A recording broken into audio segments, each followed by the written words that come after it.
हापूस आंबा बागायतींना झालेल्या नुकसानीची प्रत्यक्ष पाहणी करण्यासाठी सिंधुदुर्गाचे पालकमंत्री नितेश राणे आज देवगड तालुक्याच्या दौऱ्यावर आलेले.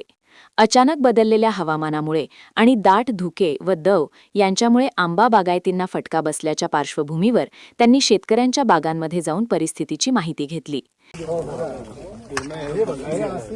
फंगस आहे पूर्ण आणि हे आता छोटे छोटे आंबे आहेत, कणी दिसते, परंतु ती सगळी फंगसमुळे पूर्ण ती झाली. हा मिळणारच नाही, गेला आता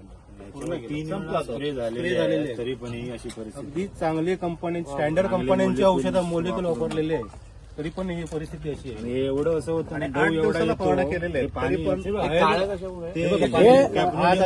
दव आणि धुकं राहिल्यामुळे याचा परिणाम झाला. आता दव आहे पूर्ण. देवगड तालुक्यातील विविध बागायतींमध्ये जाऊन पालकमंत्री राणे यांनी हापूस आंबा बागायतदारांशी संवाद साधला.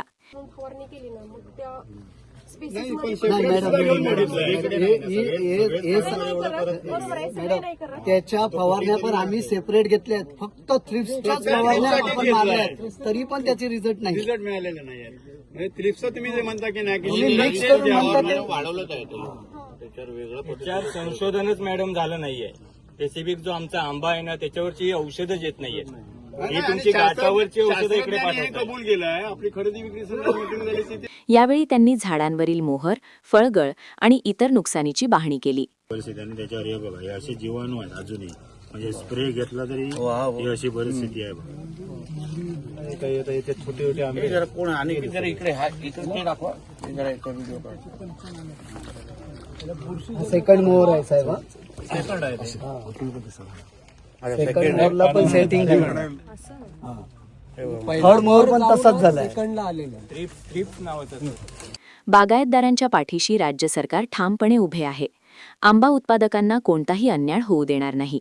नुकसान झालेल्या बागायतींचे योग्य पंचनामे करून शेतकऱ्यांना मदत मिळवून देण्यासाठी सरकार पूर्णपणे अलर्ट आहे, असेही त्यांनी यावेळी स्पष्ट केले. 3,000-4,000 रेटने विकले जाते, त्याच्यावर कुठलंच कंट्रोल नाही.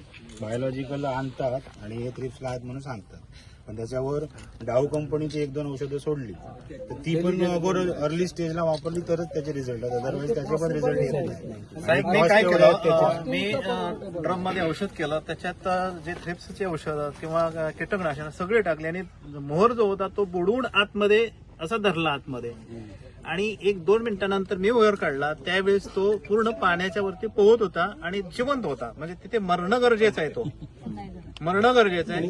तो मरताना मला दिसला नाही, म्हणजे टोटली असा उडतोय, औषधच नाहीये. जसं देवगड परिसरातील हापूस आंबा हा कोकणातील अर्थव्यवस्थेचा कणा मानला जात असल्याने झालेल्या नुकसानीची राज्य सरकारकडून गांभीर्याने दखल घेतली जात असल्याचेही यावेळी त्यांनी स्पष्ट केले.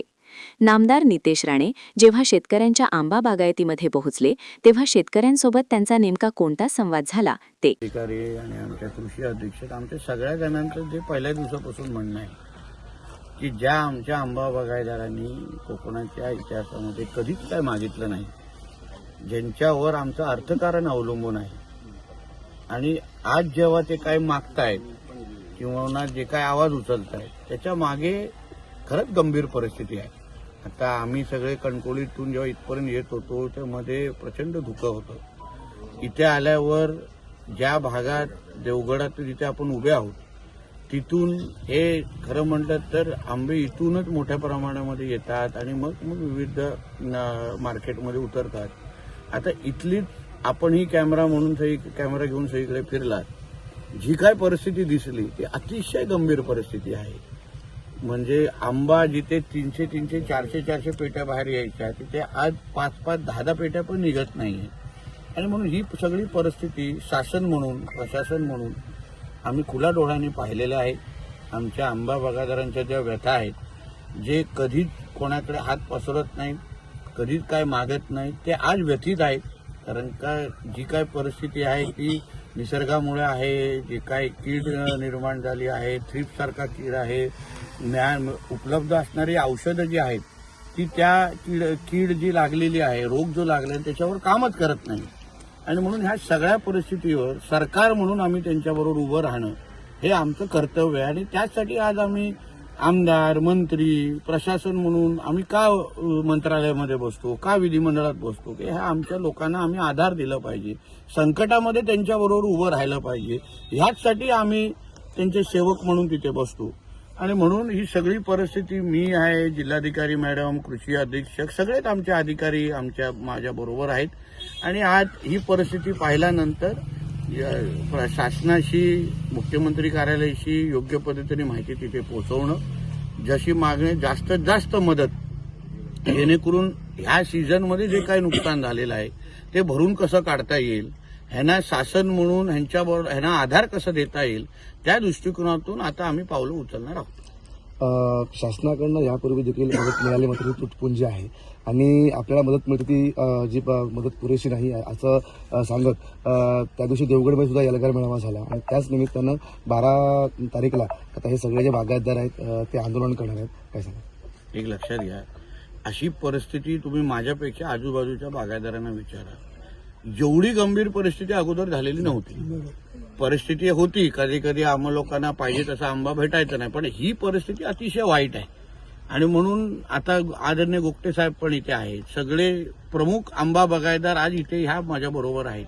म्हणून आता ह्याच्यामध्ये राजकारण, आता आंब्याचे बाग आहे किंवा आंब्याचं ते काय, ते कुठल्या एका पक्षाचं नाही, कोणा पक्षाचा झेंडा लागलेला नाही. आणि म्हणून आमच्या देवगड, आमच्या सिंधुदुर्ग, आमच्या कोकणाचं अर्थकारण त्यांच्यावर अवलंबून आहे.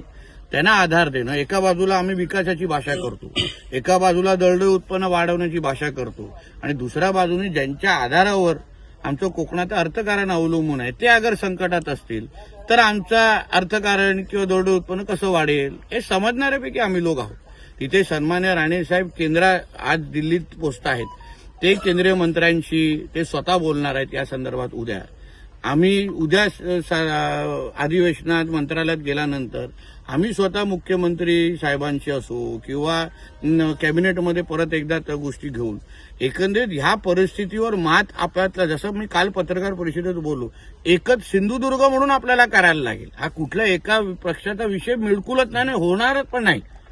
ज्यांना आंदोलन करायच्या लोकशाहीमध्ये त्यांना स्वातंत्र्य आहे, पण ह्या आंदोलनाची ही परिस्थिती नाही. एकत्र मिळून आज ही परिस्थिती सरकारपर्यंत पोहोचवणे, सरकारकडून मदत आणणे, आणि सरकार म्हणून आज आम्ही फील्डवर आहोत. आज आम्ही लोकांशी बोलतोय, संवाद साधतोय, आणि जास्तीत जास्त मदत. बघा, परिस्थिती गंभीरच आहे. कमी तुटपुंजी मदत देण्याची ही परिस्थितीच नाही, आणि स्वीकारणार पण नाही, आणि आदरणीय मुख्यमंत्री त्या विचाराचे पण नाहीत. आणि 85% नुकसान झालेलं आहे असा अधिकृत रिपोर्ट आमच्या कृषी खात्याने ऑलरेडी सरकारकडे दिलेला आहे. आणि म्हणून सरकार म्हणून आम्ही अलर्ट आहोत, आणि मदत ही चांगलीच मिळणार. ह्यांना परत उभं करणं, आधार देणं हेच सरकार म्हणून आमचं काम आहे. म्हणून काल आम्ही बारामती जे काही तिथे लॅबचा एक पर्याय सांगितला, आणि सरकार म्हणून जी मदत करायची आहे आम्ही निश्चित पद्धतीने करणार.